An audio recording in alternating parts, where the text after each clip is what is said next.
And back to our breaking news now. A very sad night here in Los Angeles. Just moments ago, the Dodgers announcing the death of Vin Scully.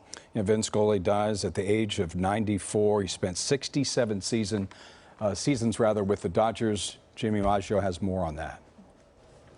Yeah, just a crushing loss, not just for Los Angeles, not just for the Dodgers, but Vin Scully meant so much to the world of broadcasting. I mean, if you even played for a different team, to hear his voice announce you at the plate, it was special. And I've talked to so many ball players over the years who have said that just to be in Dodger Stadium and to hear Vin Scully's voice saying their name was almost like a rite of passage. But the Dodgers announced just moments ago the passing of legendary broadcaster Vin Scully. He passed away at the age of 94, excuse me. He was the voice of the Dodgers for 67 years. Our Jim Hill has a look back at his life and legacy. High fly ball into right field. She is gone! In a year that has been so improbable, the impossible has happened. Vin Scully has had a lifetime love affair with words, and few have used them with more remarkable effect. For well over 60 years, as the primary voice of the Dodgers, he has compellingly and even handedly delivered his unique brand of vocal magic. His legacy remains a work in progress, one that ultimately will be defined by longevity, as well as the unique connection he has made with fans and listeners. Scully's talent is so big, it has sailed through several generations, never losing its luster or impact. It's time for Dodger baseball. He joined the Brooklyn Dodgers staff in 1950, and when the legendary Red Barber left to broadcast with the Yankees, Scully soon became the team's lead announcer, a position he has held ever since. The Dodgers left their long-standing roots in Brooklyn in 1957 for a new home here in Los Angeles, where Scully's subtle style introduced baseball to a brand new market. Good afternoon, everybody. This is Vin Scully speaking to you from the Los Angeles Coliseum as opening day has finally come to Southern California.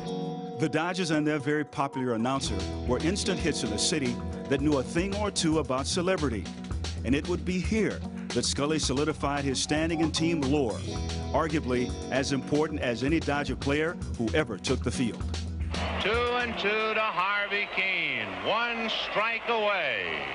Sandy into his windup. Here's the pitch. Swung on and missed. A perfect game. 5-2 Dodgers in the ninth. Got him. They've done it. Like the 1969 Mets. It's the impossible dream revisited. Though it wasn't only the Los Angeles faithful who could really appreciate Scully's brilliance. He also did games nationally for NBC as well as CBS. And he also called other sports. Montana looking, throwing in the end zone. Right court. It's a madhouse at Candlestick. Though baseball is where he made his permanent mark, he received the top broadcasting award from the Baseball Hall of Fame in 1982 and was inducted into the Radio Hall of Fame in 1995. And in 2009, he was named the top sportscaster of the century. Though despite all his achievements and undiminished talent, it might be his consistency that fans continue to find most endearing because they always know what to expect when they turn him on. The fly ball to deep right, blanks to the track. It is gone. He has hit another one. Que viva Cuba. Viva Puig. And Vin Scully has never let us down. You know, the accolades that Vin racked up over his career are endless. In fact, the press box at Dodger Stadium is named after Vin Scully. It became the Vin Scully press box in 2001. But as much of a broadcasting icon that he was the sweetest man. I will never forget, like, one of the first times I was covering a Dodger game and I was in the press box and I'm like, oh my God, Vin Scully just walked by. I'm sitting in the media dining room. He came, he sat right down at the table next to me and spent about 20 minutes with me and a couple of the other, journalists there, and just talked and just told some stories and asked how we were doing, and I'm like, this is Vin Scully. Yeah. I was so touched by that. Really, just a true testament to how much he cared, really, not just about the sports world, but for everybody. Yeah. He was like that, you know, with his tweets. You could see, you know, he was always trying to spread, you know, good advice, you know, words of wisdom. That was his thing. Such an ambassador, not only for the Dodgers, but for all of Los Angeles. You know, growing up, I played baseball, and there were just a few people that I knew as voices of baseball. Sure. Ernie Harwell was one of them with the Detroit Tigers, and then, of course, Vin Scully. Yeah.